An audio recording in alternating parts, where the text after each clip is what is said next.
Hi everyone. Welcome back to English Fab, where learning English is practical, useful, and fab. Today's topic is government policies in business, something many learners find confusing. People often struggle to understand how taxes, regulations, and trade rules affect businesses, or how policies like subsidies and interest rates influence decisions. These challenges can make the topic feel overwhelming, but once it's explained step by step, it becomes much clearer.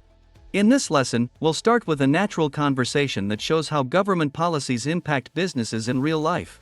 Then, we'll highlight key phrases you can use in discussions, introduce useful vocabulary with simple explanations, and share practical tips to help you confidently express yourself when talking about economics and business. Okay, let's get started.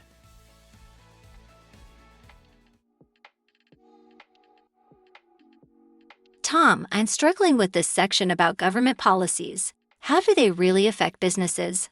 That's a good question. Government policies can shape the way businesses operate. They set the rules of the game. Like taxes, right? Exactly. Tax policy is one of the biggest ways.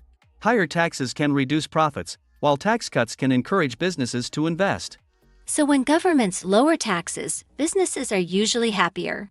Yes, because they have more money to expand, hire people, or develop new products. What about regulations? I see that word a lot. Regulations are rules businesses must follow.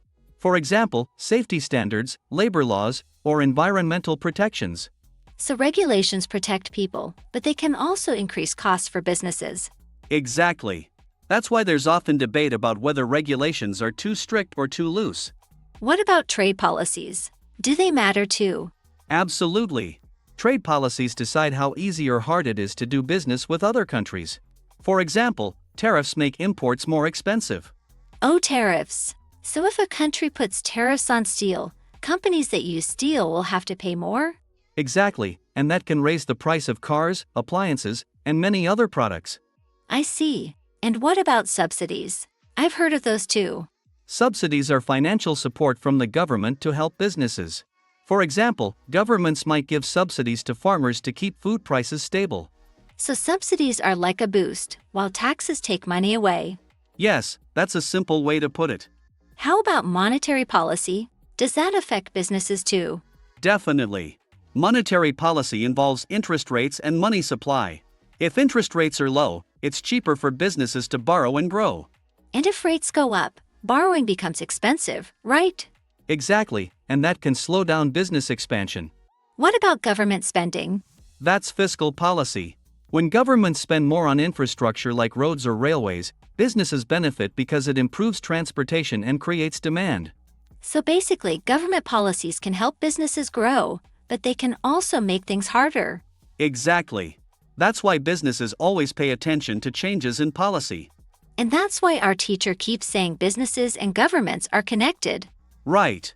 Governments set the environment, and businesses work within it. Thanks, Tom. This makes so much more sense now. No problem. Just remember, policies shape opportunities and challenges for every business. Got it. I'll use that in my presentation. And that's it for today's lesson on this topic. Let's quickly review what we covered today.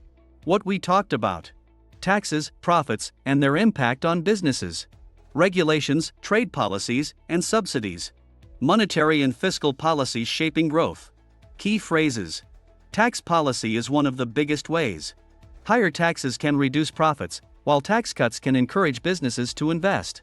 When governments lower taxes, businesses are usually happier. For example, safety standards, labor laws, or environmental protections. Tariffs make imports more expensive. If a country puts tariffs on steel, companies that use steel will have to pay more. Monetary policy involves interest rates and money supply. These phrases are useful because they give you the language to talk about how governments and businesses are connected. By practicing them, you'll be able to understand the news more clearly, follow economic discussions, and explain business challenges in English with confidence. Keep using these phrases when you study or practice speaking, and you'll see steady improvement in both your English and your ability to discuss complex topics. Okay. Thanks for watching today's lesson on English Fab. I hope you found these English tips useful and feel more confident. Remember, practice makes perfect, so try using these phrases in your daily conversations. If you enjoyed this video, don't forget to give it a thumbs up, share it with your friends, and subscribe for more Fab English lessons. Until next time, keep practicing and stay fab.